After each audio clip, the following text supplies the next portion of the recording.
केंद्र सरकारने lieutenant general NS. राजा सुब्रमणी यांची देशाचे नवे चीफ ऑफ डिफेन्स स्टाफ म्हणून नियुक्ती केली आहे।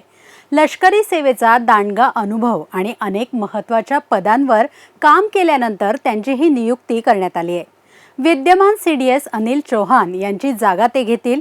अनिल चौहान यांचा कार्यकाळ 30 मे 2026 ला संपतोय। सुब्रमणी हे 31 मे या दिवशी पदभार स्वीकारतील। लेफ्टनंट जनरल सुब्रमणी हे लष्करी व्यवहार विभागाचे सचिव म्हणूनही काम पाहणार आहेत। सुब्रमणी हे 1 सप्टेंबर 2025 पासून राष्ट्रीय सुरक्षा परिषद सचिवालयात लष्करी सल्लागार म्हणून कार्यरत आहेत। यापूर्वी त्यांनी लष्कराचे उपप्रमुख म्हणूनही काम पाहिलंय। त्यांनी मार्च 2023 ते जून 2024 या काळात सेंट्रल कमांडचे general officer commanding in chief म्हणूनही काम केलंय। निवृत्त लेफ्टनंट जनरल एन.एस. राजा सुब्रमणी यांनी भारतीय सैन्यामध्ये जवळपास 39 वर्ष सेवा केली आहे।